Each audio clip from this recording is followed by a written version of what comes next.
QQQ가 흔들릴 때 계좌를 10분마다 보는 사람은 결국 QLD에서도 흔들리고 TQQQ에서는 더 크게 무너집니다. 오늘 솔직하게 시작하겠습니다. 지금 여러분을 괴롭히는 건 QQQ가 빠졌다는 사실이 아닙니다. QLD 수익률이 줄었다는 숫자도 아닙니다. TQQQ가 하루 만에 사람 마음을 뒤집어 놓는 변동성도 아닙니다. 진짜 문제는 계좌를 계속 열어보는 그 손가락입니다. 5분마다 차트를 보고 10분마다 수익률을 확인하고 빨간색이면 내가 맞았다고 느끼고 파란색이면 내 인생이 틀린 것처럼 느끼는 그 습관입니다. QQQ를 장기 투자한다고 말하면서 매일매일 흔들리고 QLD는 오래 가져간다고 말하면서 조정하루에 마음이 꺾이고 TQQQ는 큰 기회 때만 잡겠다고 해놓고 결국 감정이 올라올 때마다 손이 나갑니다. 이건 투자 실력이 부족해서가 아닙니다. 생각의 주인이 계좌가 되어버린 겁니다. 요즘 시장이 조금만 흔들리면 피드가 난리가 납니다. 어제까지는 QQQ 간다, QLD 간다, TQQQ 다시 폭발한다. 이렇게 말하던 사람들이 하루 만에 역시 현금이 답이었다. 역시 숏이 답이었다. 나는 이미 피했다. 나는 이미 먹고 나왔다. 이렇게 말을 바꿉니다. 그걸 보는 순간 마음이 또 흔들립니다. 나는 왜 못 팔았지? 나는 왜 더 샀지?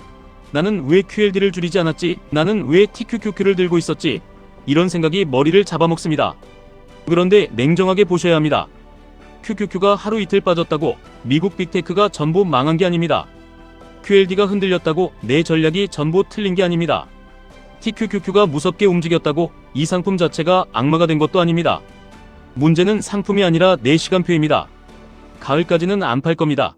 연말까지는 들고 갈 겁니다. 조금만 수익 나면 줄일 겁니다. 이런 생각으로 들어간 사람은 이미 들어갈 때부터 팔 날짜를 정해놓은 겁니다. 그러면 어떻게 될까요? 조금만 오르면 팔고 싶어집니다. 조금만 빠지면 후회가 밀려옵니다. 더 빠질까봐 무섭고 팔고 나서 더 오를까봐 또 무섭습니다. 결국 QQQ를 사도 불안하고 QLD를 사도 불안하고 TQQQ를 사면 하루 종일 마음이 끌려다닙니다. 똑같은 QQQ를 사도 어떤 사람은 거래를 시작하고 어떤 사람은 동행을 시작합니다. 똑같은 QLD를 사도 어떤 사람은 2배짜리 수익률 게임을 하고 어떤 사람은 10년 뒤 자산의 체급을 키우는 시간을 삽니다. 똑같은 TQQQ를 사도 어떤 사람은 도박을 하고 어떤 사람은 큰 조정장에서만 쓰는 날카로운 칼로 다룹니다. 차이는 상품이 아닙니다. 생각입니다. 여기서 많은 분들이 묻습니다. 고점에 샀으면 어떻게 해야 합니까? 냉정하게 둘로 나누겠습니다. 첫 번째, 없어도 사는데 지장이 없는 돈이면 좋은 자산이라고 판단했다면 그냥 시간을 길게 보셔야 합니다. QQQ든 QLD든 내가 진짜 오래 가져갈 생각으로 산 돈이라면 매일 확인할 이유가 없습니다. 좋은 자산은 여러분이 잠자는 동안에도 일합니다. 여러분이 아이와 놀고 있을 때도 일합니다. 여러분이 출근하고 밥 먹고 쉬고 책 읽는 동안에도 일합니다. 그런데 우리는 그걸 못 믿습니다. 계속 들여다봅니다.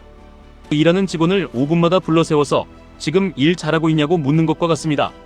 그러면 직원도 망가지고 사장도 망가집니다. 두 번째, 몇 달 뒤에 꼭 써야 할 돈이라면 이야기가 다릅니다.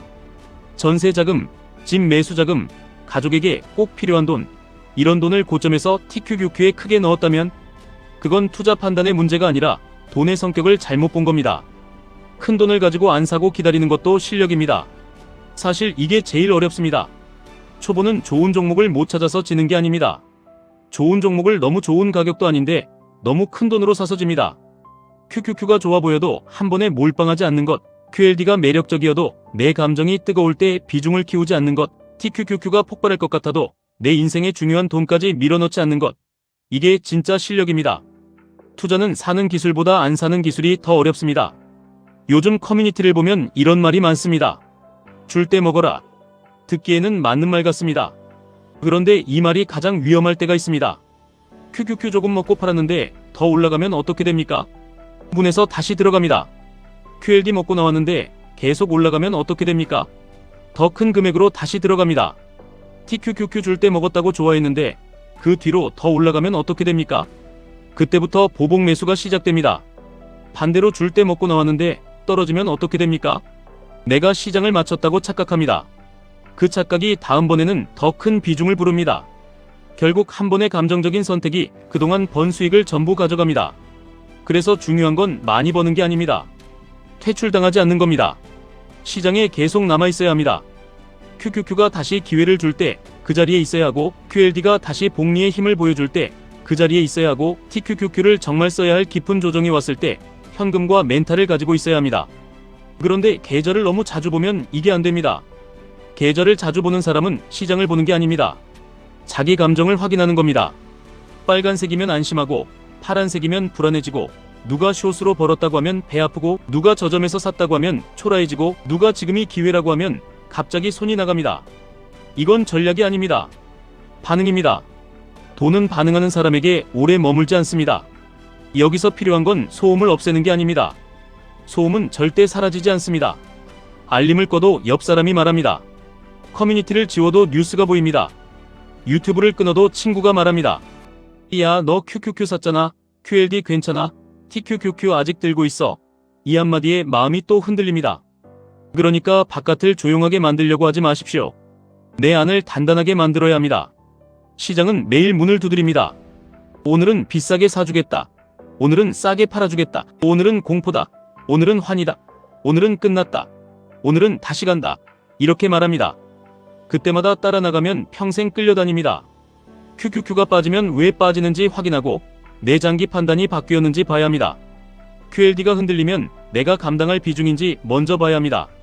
TQQQ가 급락하면 이게 내가 준비한 구간인지 아니면 단지 무서워서 도망가고 싶은 건지 구분해야 합니다.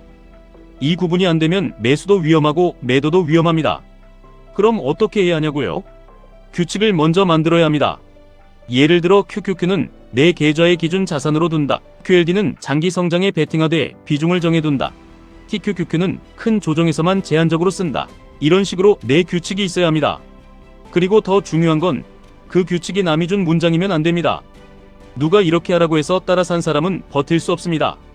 들어갈 문은 남이 열어줬는데 나올 문이 없기 때문입니다.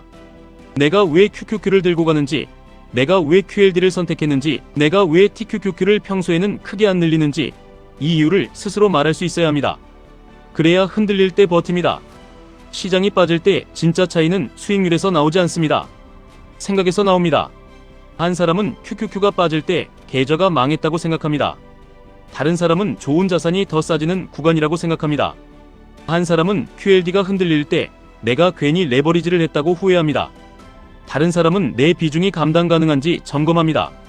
한 사람은 TQQQ가 빠질 때 공포에 팔아버립니다. 다른 사람은 애초에 TQQQ는 이런 날을 견딜 수 있는 돈으로만 해야 한다는 걸 다시 확인합니다. 결국 시장은 똑같은데 사람만 다릅니다. 그리고 투자에서 제일 무서운 사람은 예측을 잘하는 사람이 아닙니다. 자기 규칙을 지키는 사람입니다. 오늘 빠질지 내일 오를지 맞히는 사람보다 내가 감당할 수 없는 돈은 넣지 않는 사람이 더 오래 갑니다. 한번 크게 먹는 사람보다 한번 크게 무너지지 않는 사람이 결국 자산을 만듭니다. 지금 계좌가 힘든 분들 부끄러워하지 마십시오. 계좌를 자주 보는 것도 부끄러운 게 아닙니다. 흔들리는 것도 부끄러운 게 아닙니다. 고점에서 산 것도 부끄러운 게 아닙니다. 진짜 부끄러운 건 똑같은 고점에서 또 같은 크기로 들어가는 겁니다. 같은 공포에서 또 같은 방식으로 파는 겁니다. 같은 커뮤니티 글 하나에 똑같은 감정으로 흔들리는 겁니다. 이번 하락에서 배워야 합니다.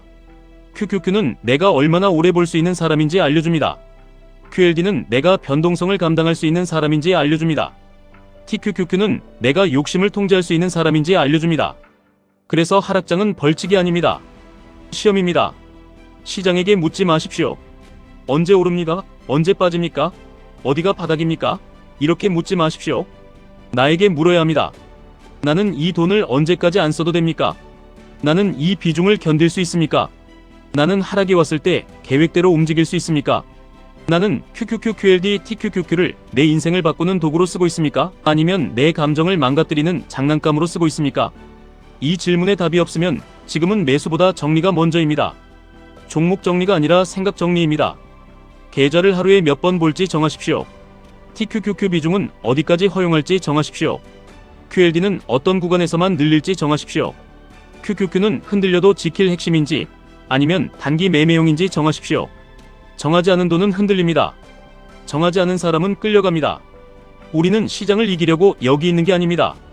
시장과 오래 동행하려고 여기 있는 겁니다. 시장이 주면 받고 안 주면 기다리고 너무 뜨거우면 욕심을 줄이고 너무 차가우면 용기를 준비하는 겁니다.